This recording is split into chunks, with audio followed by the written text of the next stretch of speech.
ఉపరాష్ట్రపతిగా మిమ్మల్ని మార్చడం అనేది చాలామంది ఇది కావాలని నేను యాక్టివ్ రాజకీయాలను తప్పించడం కోసం చేశారనే ఒక ఇది బాగా అంటే వేరే పార్టీల వాళ్ళు కూడా ఆ విషయంలో కొంత బాధపడ్డది, కొంత విమర్శ వచ్చింది కదా సార్, దాన్ని మీరు ఎలా చూస్తారు? ఇది అపవాదు మాత్రమే. ప్రధానమంత్రి నా ఉద్దేశంలో ప్రధానంగా ఆయన ఆలోచన ప్రభావితం చేసింది రాజ్యసభ. రాజ్యసభని మెజార్టీ లేదు బీజేపీకి. సో రాజ్యసభ ఆయన మనసులో 370 ఉంది, ఆయన మనసులో జిఎస్టీ ఉంది, ఆయన మనసులో ఇంకా చాలా సంస్కరణల అభిలాషి మోడీ గారు. దేశంలో ఉన్న అన్నింటినీ మార్చాలా, ప్రపంచానికి కూడా కొన్ని మనం మోడల్ సెట్ చేయాలనేటి ఇది ఉంది ఆయనకి. ఆ దృష్ట్యా రాజ్యసభ మనకు అడ్డంగా ఉంది. ఎందుకంటే సభలో మెజార్టీ లేదు. అది అడ్డం కంటే వేరే అడ్డంకని కాదు, సభలో మెజార్టీ లేదు. కాబట్టి దాన్ని అధిగమించాలంటే ఈయనైతే బాగుంటుందని ఆయన అనుకున్నట్టుగా నేను భావిస్తున్నా. ఆయన చెప్పాడు కూడా అప్పుడు మొదట్లో. అయితే వెంటనే అందరు దాన్ని జీర్ణించుకోలేకపోయారు చురుగ్గా. నేను మీరు ఇందాక పేర్కొన్నట్టుగా తిరగని జిల్లా లేదు. 612 జిల్లాలు తిరిగాను. ఇక్కడ తెలుగు రాష్ట్రాల్లో తిరగని మండలం లేదు. కొన్ని మేజర్ ఊర్లు కూడా లేవు. అంత ఎక్కువ తిరిగేవాడిని.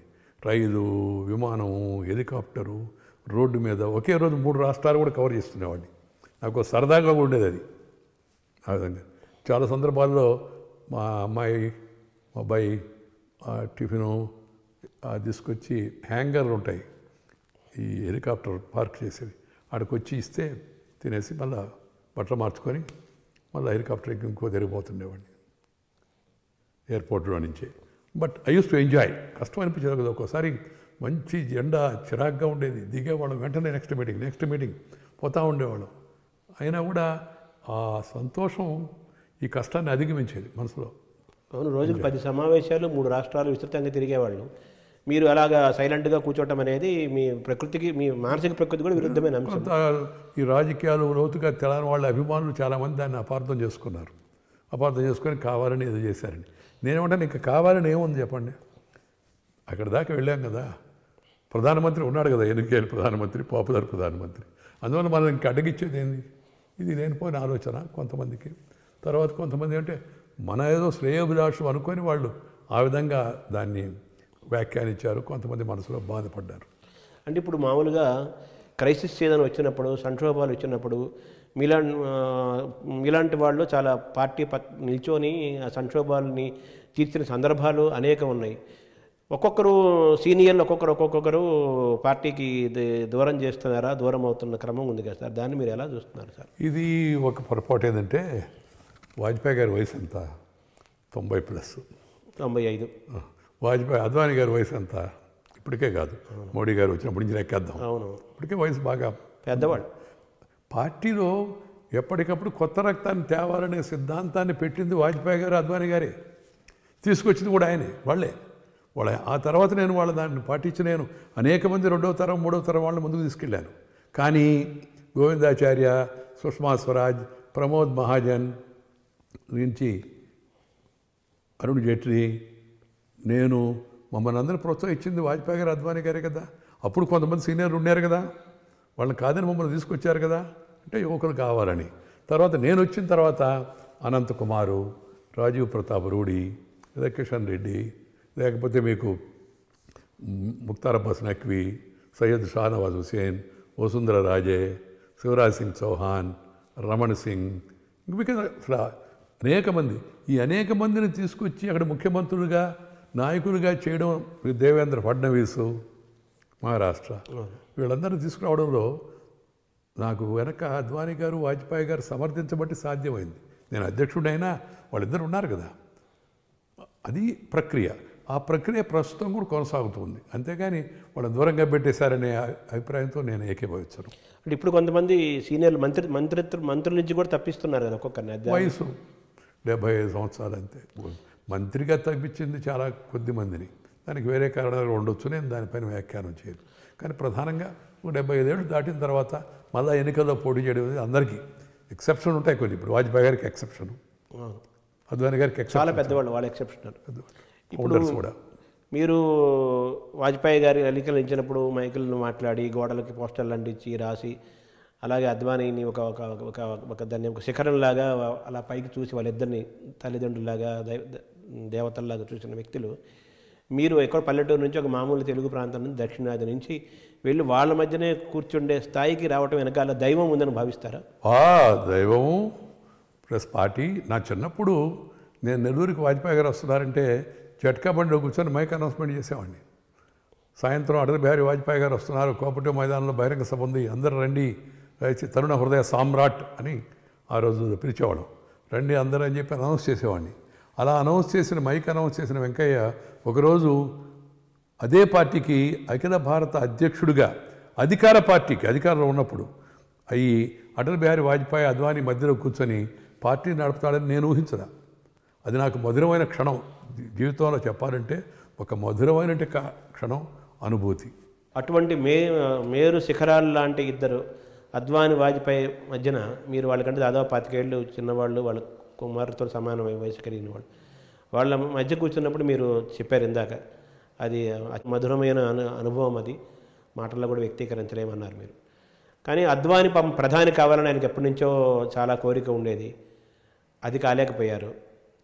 తర్వాత కనీసం రాష్ట్రపతి కూడా కాలేకపోయారు.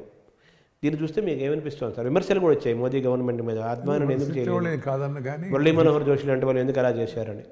ఇప్పుడు వీళ్ళందరికీ పార్టీ అన్ని అవకాశాలు ఇచ్చింది. నన్ను అద్వానీ గారు బిడ్డలాగా చూసుకున్నారు. ఇప్పటికి కూడా నేను ఆయన తండ్రిగా చూస్తుంటాను. అద్వానీ గారికి 2004లో వాజ్పేయి గారు నాయకుడు ఉండగానే 2004 ఎలక్షన్లో ఓడిపోయాం కదా. ప్రజల తీర్పు బాధాకరమైన, అందరూ అంగీకరించాల్సింది.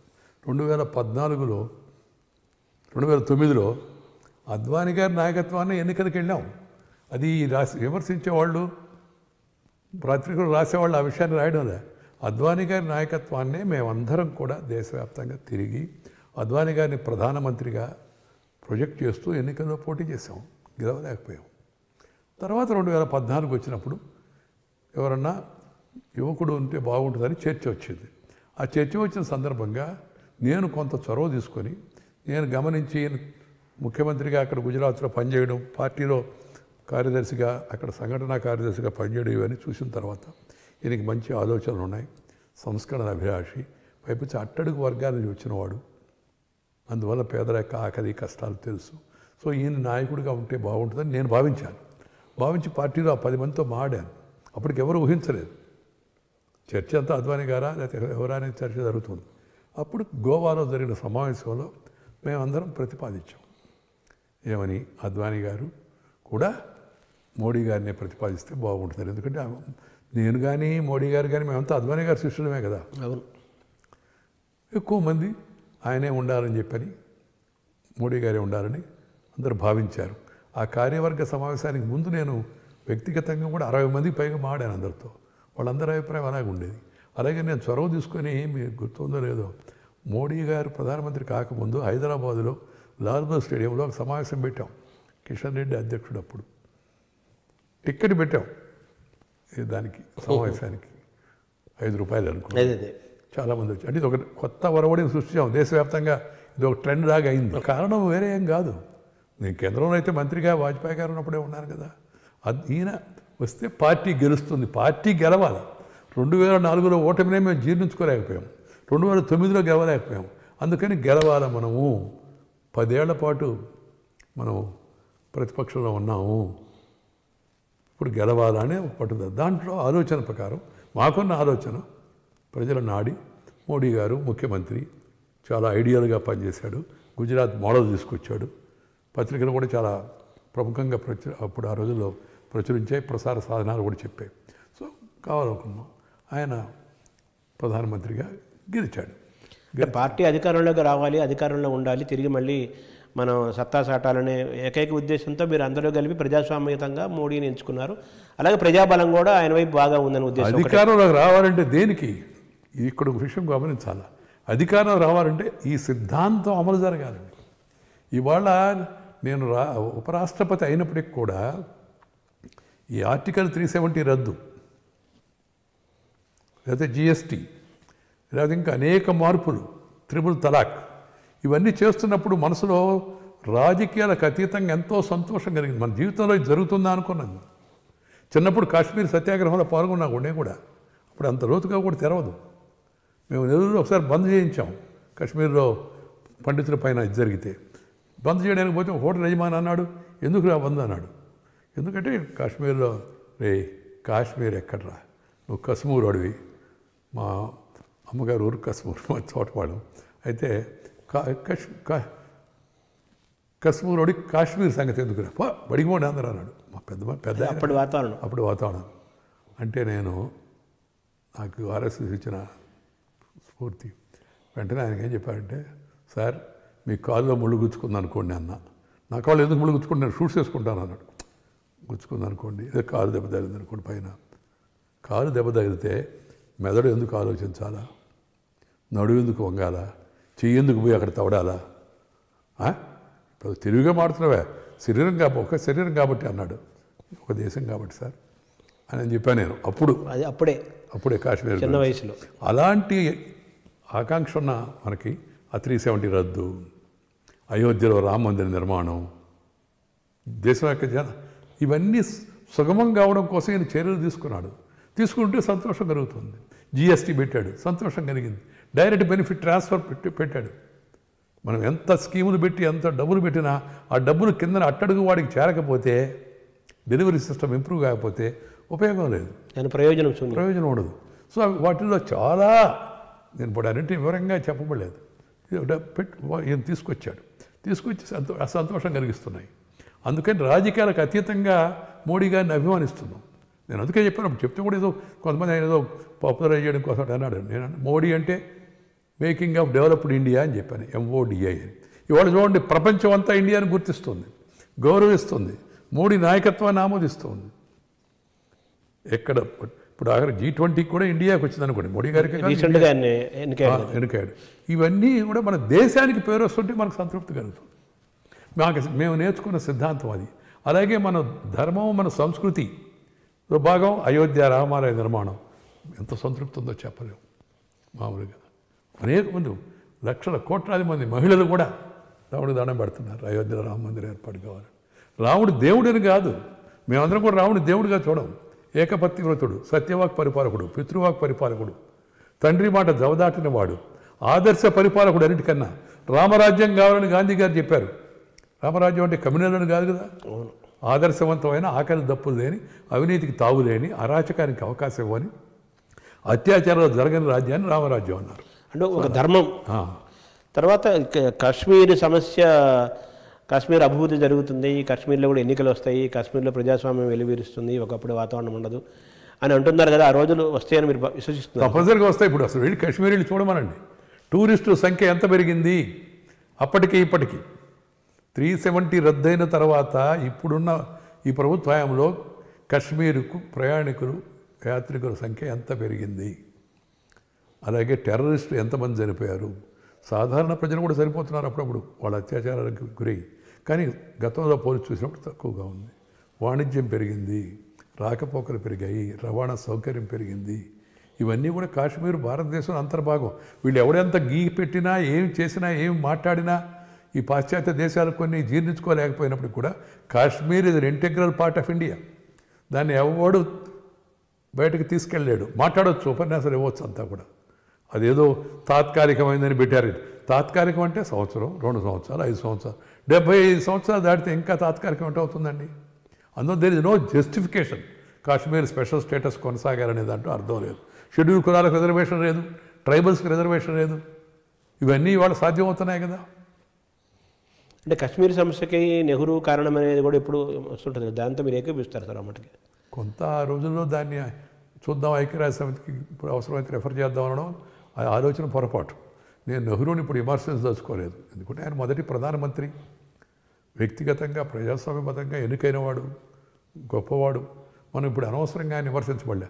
కానీ కొన్ని నిర్ణయాలతో ఏకీభవించకపోయే అధికారం మనకుంది. కొన్ని నిర్ణయాలు నేను ఏకీభవించను. నాకు మనసులో కూడా గాఢంగా ఉంది. సర్దార్ పటేల్ అఖండ దేశభక్తుడు, రైతు పక్షపాతి, గ్రామీణ నేపథ్యం నుంచి వచ్చినవాడు, జాతీయవాది. ఆయన లాంటి గట్టి నిర్ణయాలు తీసుకోగలిగిన వ్యక్తి ప్రధానమంత్రి అయి ఉంటే దేశం ముందున్న ఇలాంటి సమస్యలు ఉండేవి కాదని నేను అనుకుంటున్నాను. ఆయన అన్ని 562 సంస్థానాలని ఏకం చేసే ప్రయత్నం చేశాడు కదా. హైదరాబాద్ కూడా సంగతి తెలిసిందే కదా. ఈ నిజాం నవాబు కొంతసేపు అటు ఇటు ఊగాడు కదా. రజాకార ప్రభావానికి కొంత లోనయ్యాడు కదా. కానీ ఆయన గట్టి నిర్ణయం తీసుకోబట్టి ఇప్పుడు లేకపోతే భారతదేశం నడిబొడ్డులో హైదరాబాదు ఇంకో దేశం అయి ఉండేది. ఇలాంటివన్నీ ఉన్నాయి. ఆ విషయాల్లో మనం పటేల్ నాయకత్వాన్ని సహజంగా మనం అభిమానిస్తాం. అంటే రామరాజ్య స్థాపన అని చెప్పి మీ బీజేపీ మొదటి నుంచి ఉన్న ఎజెండా, అలాగే అఖండ భారతం అనేది కూడా బీజేపీ ఎజెండా. ఈ రెండు ఇప్పుడున్న పరిస్థితుల్లో సాధ్యమవుతాయి. అఖండ భారతం అనేది బలవంతంగా సాధ్యమయ్యే విషయం కాదు. ఆ ప్రాంతంలో ఉన్నవాళ్ళు ఇక్కడ ఉన్నవాళ్ళు అందరూ కోరుకుంటేనే అది వెంటనే సమీప భవిష్యత్తులో సాధ్యమయ్యేట్టుగా కనపడడం లేదు. సాధ్యాసాధ్యాలు గమనించాలి. పరిస్థితులు మారుతూ ఉంటాయి. దాన్ని కూడా దృష్టిలో పెట్టుకోవాల్సిన అవసరం ఉంది. బేసిక్ ఫిలాసఫీని వదులుకోవాల్సిన అవసరం లేదు. Okay, it's an ideal situation. If Pakistan, Bangladesh, India come together and live happily. Because Vajpayee garu చెప్తుండేవాళ్ళు, you can change your friend but you cannot change your neighbour అని. వాళ్ళు మన పొరుగు వాళ్ళు కదా. మనకి పాకిస్తాన్ మీద ద్వేషం లేదు. పాకిస్తాన్ పాలకులు అనుసరిస్తున్న విధానాల పట్ల మనకు వ్యతిరేకత. పాలసీస్ అఖండ భారతం అంటే ఆఫ్ఘనిస్తాన్ దగ్గర నుంచి నేపాల్ వరకు చాలా పెద్ద ప్రాంతం కదా సార్. అది ప్రస్తుతమైన వాతావరణంలో అనేది అది మనం ఊహించడానికి కూడా కష్టం. అంటే సాధ్యమయ్యే విషయం కూడా కాదు, ప్రాక్టికల్ కూడా కాదు. వస్తే అద్వానీ గారు రాష్ట్రపతిగా చూశారు. కనీసం భారతరత్న అయినా ఆయనకు వస్తుందా అనే కూడా చాలామంది ఆలోచన ఉంది. మీకేమైనా నమ్మకం ఉందా సార్ ఆయనకు భారతరత్న? ఆయన ఎన్టీఆర్ ఉన్నాడు, పివి ఉన్నాడు, చాలామంది ఉన్నారు. అంటే చాలామంది ఉన్నారు పేర్లు. వాళ్ళు ఆ రాష్ట్రంలో పరిస్థితి దృష్టిలో పెట్టుకోవాలి అడుగుతున్నారు కొందరు. ఎంతమందికి ఇవ్వగలరు అనే విషయాన్ని గురించి కూడా మనం ఆలోచించాలి. ఎన్టీఆర్ కూడా ఉన్నాడు ఆ లిస్టులో, ఘంటసాల ఉన్నాడు, చాలామంది ఉన్నారు. ఇక మీరు రాష్ట్రపతి అవుతారని చాలామంది ఆశించారు, అవన్నీ కూడా కోరుకున్నారు. అంటే మీరు అంటే ఇక్కడ మీరని కాదు, వ్యక్తిగతంగా మీకు అన్ని అర్హతలు ఉన్నాయి, సీనియారిటీ ఉంది. అసలు అప్పుడే మొదట్లోనే మీ ఉపరాష్ట్రపతిని రాష్ట్రపతిగా తీసుకోకుండా ఉపరాష్ట్రపతి ఎందుకు తీసుకున్నారని కూడా కొన్ని ప్రశ్నలు వచ్చాయి కదా సార్. దాన్ని మీరు ఎలా చూస్తారు సార్? సహజం, ప్రజలు రకరకాల ఆలోచనలు ఉంటాయి. నేను కొంత పార్టీలో సీనియర్ కాబట్టి, మొదటి నుంచి పనిచేస్తున్నాను కాబట్టి సీనియర్ కాబట్టేనని. కానీ నాకు అదేం లోటు కానీ కొరతగా లేదు. మీకు లేదు వ్యక్తిగత? ఎందుకంటే రాజ్యాంగబద్ధమైన పదవి కాబట్టి దాన్ని నేను ఆశించలేదు. ఆశించినప్పుడు రాకపోతే ఆశాంగం అయ్యే అవకాశం లేదు. నేను అప్పుడే నవ్వుతూ చెప్పాను, నేను ఆల్రెడీ ఉషాపతి, మళ్ళీ ఇప్పుడు ఉపరాష్ట్రపతి, రాష్ట్రపతి, ఎందుకయ్యా దాని మీద చర్చ అని చెప్పాను. ఏదన్నా లైఫ్లో కొన్ని డిసప్పాయింట్మెంట్ ఉంటాయి, కొన్ని విషయాలు. ఇందాక నేను చెప్పాను కదా, 2004లో డిసప్పాయింట్మెంట్. 13 రోజులు 13 రోజులు ఆయన ప్రభుత్వం పోయినప్పుడు. అవును. 98లో 96, 98లో.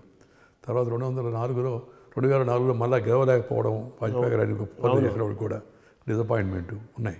కానీ రాష్ట్రపతి కాలేకపోవడం అదే డిసప్పాయింట్మెంట్ అని నేను అనుకోవడం. ఎందుకంటే ముందు మనసులో అపాయింట్మెంట్ లేదు, డిసప్పాయింట్మెంట్ రావడం ఆలోచనే లేదు. సార్ మీరైనా అలా ఉంచితే ఫస్ట్ ఒకప్పుడు ఉత్తరాది వాళ్ళు ప్రధానమంత్రిగా ఉంటే దక్షిణాది వాళ్ళని రాష్ట్రపతిగా చేసేవాళ్ళు. ఆ సంప్రదాయం ఇప్పుడు ఈ మోడీ ఈ ప్రభుత్వ వాతావరణంలో ఆ సంప్రదాయానికి ముగిసిపోయినట్టుగా కూడా భావిస్తున్నారు. నియమం కాదు కదా, సాంప్రదాయమే. బ్యాలెన్స్ చేయటం. ఇప్పుడు ఒక మన గిరిజన మహిళకు రాష్ట్రపతికి అవకాశం కల్పించారు. ఈ దేశ చరిత్రలో ఇంతకుముందు ఎప్పుడు జరగలేదు. చరిత్ర కొత్తగా అవకాశం కల్పించింది. ఆ దృష్ట్యా కూడా మనం ఆలోచించవచ్చు కదా. ఒకటి, నాకు ఆ కోరిక, ఆశ, ఉద్దేశం లేదు. రెండోది, ప్రభుత్వంలో ఉన్న వ్యక్తులు గిరిజన మహిళను చేస్తే బాగుంటుందని ఆలోచించారు. గిరిజన మహిళను రాష్ట్రపతిగా ఎంపిక చేశారు. సంతోషించాల్సిన విషయం, స్వాగతించాల్సిన విషయం. సార్, పివి నరసింహరావు గారికి చాలా అన్యాయం జరిగిందని చెప్పుకుంటుంటారు సార్. పివి నరసింహరావు గారు ఆయన సమాధి కూడా రావటంలో మీరు ప్రధాన పాత్ర పోషించారు ఢిల్లీలో ఏర్పాట్లు అనేది, అది నిజమేనా సార్? అది నరసింహరావు గారు తెలుగువాడు, పరిపాలనా దక్షుడు, బహుభాషా కోవిదుడు, పండితుడు, అనుమానం లేదు దాంట్లో. అనేక విషయాల్లో ఆయన ఆచితూచి జాగ్రత్తగా వ్యవహరించాడు. అలాంటి వ్యక్తి ప్రధానమంత్రిగా ఉన్నప్పుడు, ప్రధానమంత్రిగా ఉండి చనిపోతే అయిన తర్వాత ఆయన శరీరాన్ని పార్టీ కార్యాలయానికి తీసుకెళ్ళకుండా అడ్డం కల్పించడం సహజంగా విమర్శలకు దారితీస్తుంది, బాధ కలుగుతుంది. ఇది మన చేతిలో ఏం లేదనుకోండి. అప్పుడు నేను మంత్రి అయిన తర్వాత నా దృష్టికి వచ్చింది, ఈ మాజీ ప్రధానులకి కొంతమందికే ఎక్కువగా స్థలాలు కేటాయించి 5 ఎకరాలు, 10 ఎకరాలు, 20 ఎకరాలు అంటే ఇచ్చారు. మిగతా వాళ్ళకి కనీసం అనేటిగా గుర్తింపు కూడా లేదని. అంటే నేను ఒకసారి అధికారులందరిని పిలిచి మాట్లాడి చౌదరి చరణ్ సింగ్, చంద్రశేఖరు, తర్వాత నరసింహరావు గారు, వీళ్ళ సమాధుల పరిస్థితి ఏంటి అని విచారించి వెళ్ళి చూశాను. చూసిన తర్వాత వీటికి గుర్తింపు తేవాలని అనిపించింది నాకు. గుర్తింపు తీసుకోవడం కోసం చర్యలు తీసుకోమని చెప్పాను అందరికీ. దాంట్లో నరసింహరావు గారు కూడా ఉన్నారు. అక్కడ వాళ్ళ జీవితంలో కొంత ముఖ్యమైన విశేషాలన్నీ కూడా అక్కడ ఉండేట్టుగా తెరవడానికి, దేశ రాజధాని కాబట్టి అవును అని చెప్పి ఏర్పాటు చేయించు. మీరు పివి నరసింహరావు గారి నుంచి దగ్గర నుంచి చూశారు, ఇంకా మొరార్జీ దేశాయ్ మొదలుపెట్టుకొని మోడీ వరకు మీరు ప్రధాని దగ్గర నుంచి చూస్తున్నారు కదా సార్. అప్పటికి ఇప్పటికీ మీరు చూసిన వైఖరిలో కానీ వ్యవహారంలో వచ్చిన మార్పు ఏంటి సార్? మొరార్జీ దేశం నుంచి మోదీ వరకు రాజకీయాలు మారుతూ ఉన్నాయి, తర్వాత ప్రజల యొక్క ఆకాంక్షలు మారుతూ ఉన్నాయి, పరిస్థితులు కూడా మారుతూ ఉన్నాయి. అందువల్ల ఒకదాన్ని ఇంకో దాంతో పోల్చలేము మనం. మొరార్జీ దేశాయ్ గారు ప్రధానమంత్రి అయ్యారు, ఫస్ట్ నాన్ కాంగ్రెస్ గవర్నమెంట్ వచ్చిందని ఒక ఆ రోజు జనతా పార్టీ అందరూ సంతోషించాము. వాజ్పేయి గారు ప్రధానమంత్రి అయ్యాడు, అసలైన సిసలైన కాంగ్రెస్ వాసన లేని వ్యక్తి ప్రధానమంత్రి అయ్యాడు, ఆర్ఎస్ఎస్ నుంచి కూడా వచ్చిన వ్యక్తి, అందరం సంతోషించాము. చిన్నప్పటి నుంచి కష్టపడి గ్రాస్ రూట్ లెవెల్లో పేద అనగారిన వర్గాలకు చెందిన వ్యక్తి నరేంద్ర మోడీ ప్రధానమంత్రి అయ్యాడు, సంతోషిస్తూ ఉన్నాం మనం. ఆ విధంగా చూడాలి. తర్వాత వాళ్ళ పనిని బట్టి చూడాలి. పని విషయంలో ఇప్పుడు మోడీ గారు కూడా గట్టిగా పనిచేస్తున్నాడు, అంతర్జాతీయ జాతీయ గుర్తింపు కూడా తీసుకొచ్చాడు. తర్వాత ఎవరికి వాడు చరిత్ర సృష్టించారు. వాజ్పేయి గారు కొన్ని విషయాల చరిత్ర సృష్టించాడు, నరసింహరావు గారు కూడా కొన్ని సాంప్రదాయాలు తీసుకొచ్చి కొన్ని పద్ధతులు పాటించి ఆయన ప్రతిపక్షాన్ని కూడా గౌరవించాడు. అద్వానీ వాజ్పేయి ద్వయానికి ఇప్పుడు మోడీ అమిత్ షా ద్వయానికి ఉన్న వ్యత్యాసం మీరు గమనించింది ఏంటి సార్? నేను ఒకటేమో సమకాలీన రాజకీయ పరిస్థితులపైన వ్యాఖ్యానించదలుచుకోలేదు, చెప్పాను కదా. రెండోది, ఇప్పుడు నా చాలామంది ఆత్మకథ రాయమంటే కూడా నేను రాయనని చెప్పాను. ఎందుకంటే ఆత్మకథ రాయాలంటే మీరు వాస్తవాలు రాయాలి. సమకాలీన పరిస్థితుల్లో ఇప్పుడు మన ముందు ఉన్న వాళ్ళ గురించి మనం ఎవరైనా ఇక్కడ ఆంధ్రప్రదేశ్లో కూడా అనుకోండి, రామారావు గారి ఉద్యమం సందర్భంగా ఎవరెవరు ఏం చేశారు, ఆగస్టు సంక్షోభం సందర్భంగా ఇవన్నీ రాయాలంటే కొంతమందికి బాధ కలుగుతుంది ఉదాహరణకి. అందుకని నేను ఆ ప్రయత్నం చేపట్టలేదు. అందుకని నేను ఒకరిని ఇంకొకరితో పోల్చను. బట్ మోడీ గారు సమర్థుడు, ఆయనకి అన్ని విధాల అమిత్ షా గారు అండగా నిలబడి సహకరిస్తున్నాడు. ఇది ఒక కాంబినేషను. దక్షిణాదిలో బీజేపీ విస్తరణ జరుగుతుందనే విశ్వాసం మీరు మొదటి నుంచి కూడా వ్యక్తపరుస్తున్నారు. అది వస్తుందనే నమ్మకం మీకు ఉందా సార్? చూడాలి ఎలా ప్రయత్నం. అది పార్టీ నాయకత్వం మీద ఆధారపడి ఉంది, వీళ్ళు తీసుకునే పనుల మీద ఆధారపడి ఉంది. ఆ దక్షిణాది మీద ప్రభావం చూపించే పనులు కూడా చేపట్టాల్సిన అవసరం ఉంది. నిన్న కాశీ తమిళ్ ఆ సంగమం ప్రధానమంత్రి గారు ప్రారంభించారు. ఇంకా అలాగే భాష విషయంలో కొన్ని అనుమానాలు కొంతమందికి ఉన్నాయి, దాన్ని తొలగించాలి. నేను భాష విషయంలో నాది చాలా స్పష్టమైన విధానం, ఏ భాషను వ్యతిరేకించకూడదు, ఏ భాషను పైన రుద్దకూడదు. నేను తమిళనాడులో కూడా చెప్తుంటాను, no imposition, no opposition, that is my proposition అని చెప్పి సభల్లో కూడా చెప్తుంటాను. నేను ఏ భాషను వ్యతిరేకించిన అర్థం. హిందీ నేర్చుకోకపోతే భవిష్యత్తులో దేశవ్యాప్తంగా ముందుకు వెళ్ళాలనుకున్న యువకులకు భవిష్యత్తు ఏమవుతుంది? అలానే హిందీని బలవంతంగా ఇష్టం వాళ్ళపైన రుద్దాల్సిన అవసరం ఏముంది? సో మనం పరిస్థితిని గమనించుకొని సానుకూల దృక్పథంతో ముందుకు వెళ్ళాలా. ప్రజల్లో అనుమానాలు ఉంటే వాటిని తొలగించాల్సిన అవసరం ఉంది. బీజేపీ నాయకత్వం ఎలా ఏ ప్రణాళిక వేస్తుందో నాకు తెలవదు, ఎందుకంటే నేను పార్టీలో లేను గత 5 సంవత్సరాల నుంచి.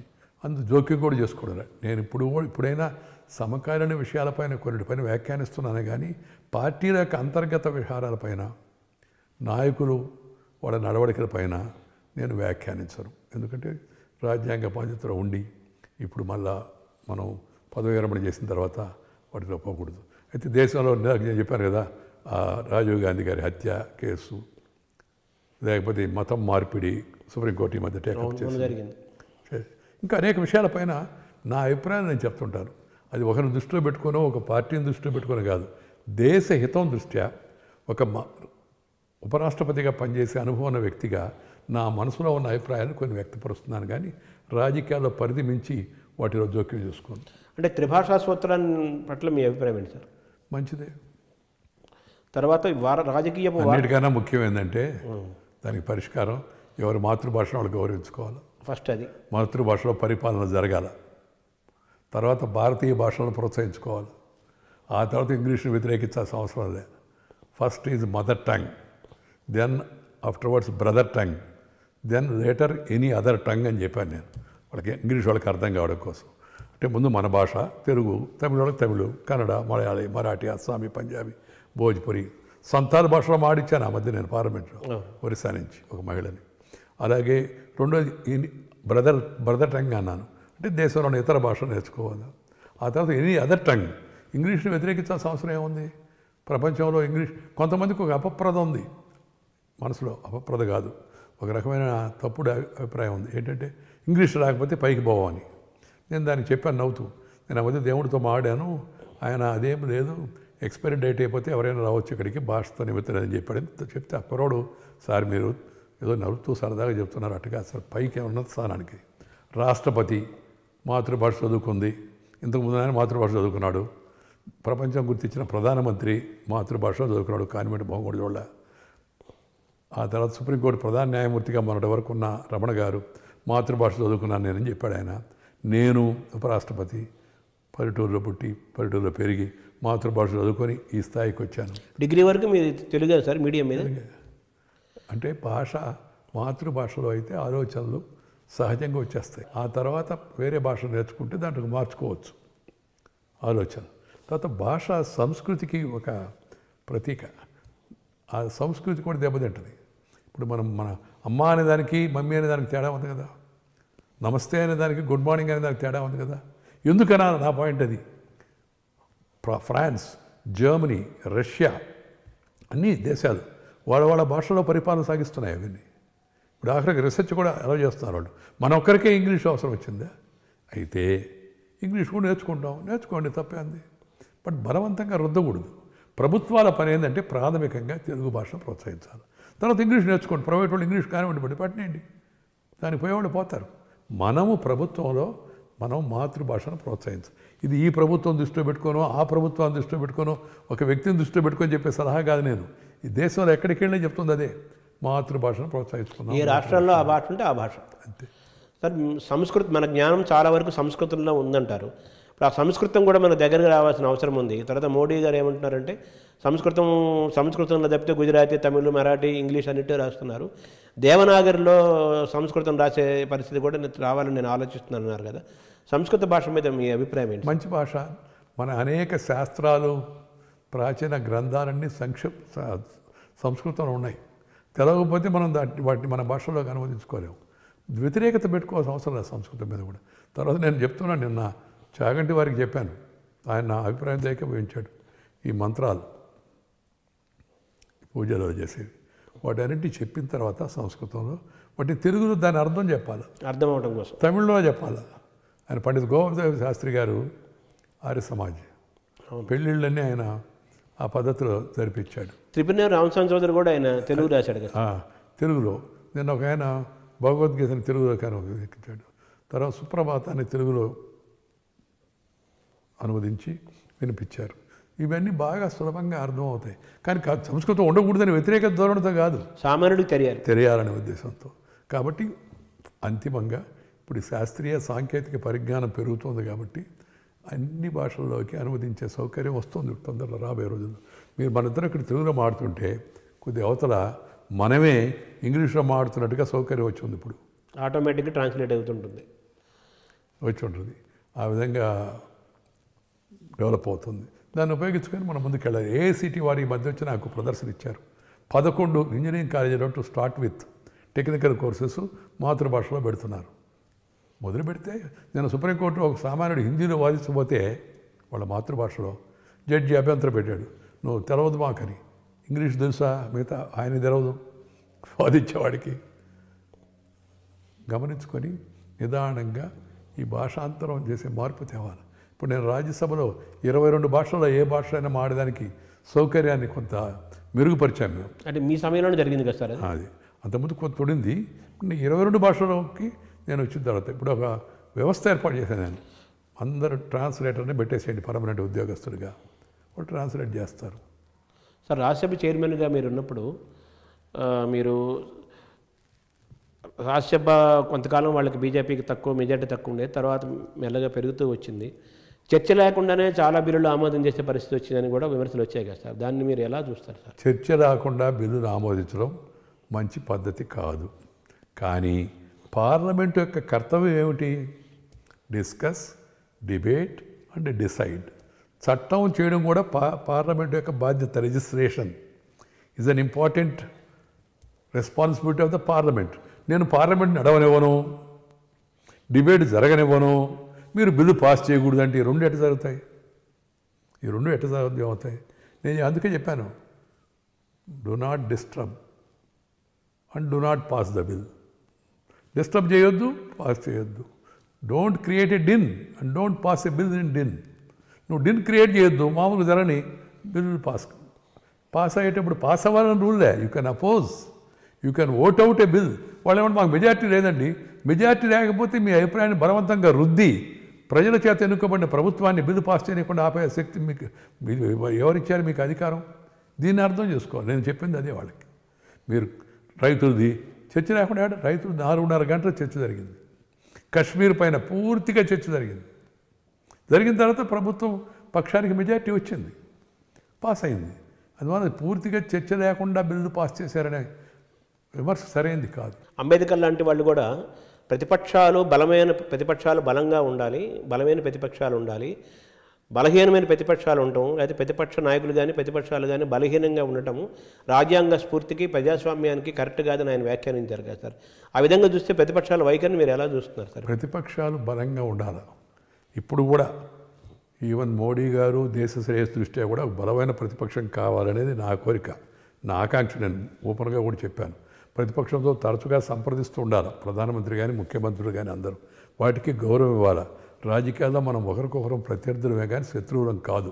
ఈ విషయాన్ని గుర్తుపెట్టుకోవాలి. కానీ ప్రతిపక్షం బలంగా ఉండాలంటే బలాన్ని ప్రభుత్వ పక్షం ఇవ్వాలా? దేని బలాన్ని ఇవ్వలేం కదా. ఎవరి బలాన్ని వాళ్ళు తెచ్చుకోవాలి, ఎవరి బలాన్ని వాళ్ళు తెచ్చుకోవాలి, ఎవరి బలాన్ని వాళ్ళు పెంచుకోవాలి. అది మనం చేయాల్సిన పని. అంతేగాని అదే జీవన్ టోన్ లాగా ఇంజక్షన్ ఇస్తే వచ్చేది కాదు. కష్టపడాలా, ఓపిక ఉండాలా, ప్రజలు ఇచ్చిన తీర్పును గౌరవించాలి. అంతిమంగా ఆ మధ్య ఎవరో చెప్పారు, sir there is intolerance in the country అని, growing intolerance in the country అని. నేను పార్లమెంటరీ అఫేర్స్ మంత్రిగా ఉన్నప్పుడు నేను అన్నాను, yes there is growing intolerance అన్నా. అంటే అందరూ ఆశ్చర్యపోయారు, ఏంట్రా ఈయన కూడా మంత్రిగా ఉండి ఒప్పుకుంటున్నాడు అని. Yes there is a growing intolerance towards the mandate of the people అని చెప్పాను. ప్రజల తీర్పును గౌరవించాలి మనం. ప్రభుత్వం ప్రతిపక్షాన్ని మాట్లాడనివ్వాలి, వాళ్ళకి అవకాశం ఇవ్వాలి, వాళ్ళకి సమయం ఇవ్వాలి, వాళ్ళకి మర్యాద ఇవ్వాలి. ఈ రెండు ముందుకెళ్ళాలి. అంతిమంగా debate, discuss and then decide. నేను చెప్తుంటాను, talk out otherwise walk out, don't make a break out, it will lead to all out of democracy అని చెప్పాను నేను. సార్ బ్యూటీ ఆఫ్ డెమోక్రసీ అంటాం కదా, ప్రజాస్వామ్యంలో సౌందర్యమే కదా ఇప్పుడు మిమ్మల్ని కానీ మోడీని కానీ ఇంత దూరం తీసుకొచ్చింది కదా. దాన్ని మరి ఎలా చూస్తున్నారు సార్? ప్రజాస్వామ్యం ఇంకా మనం స్ట్రాంగ్ గొప్పతనం, ఈ ప్రజాస్వామ్య గొప్పతనం అది. అనేక రాష్ట్రాలు చూస్తున్నాము. ఎంతో బలవంతుడు కూడా ఎన్నికల్లో ఓడించవచ్చు సైలెంట్గా, వితౌట్ ఎనీ వైలెన్స్. అయితే బలహీనపడతా ఉంది కొంత. ఎలా?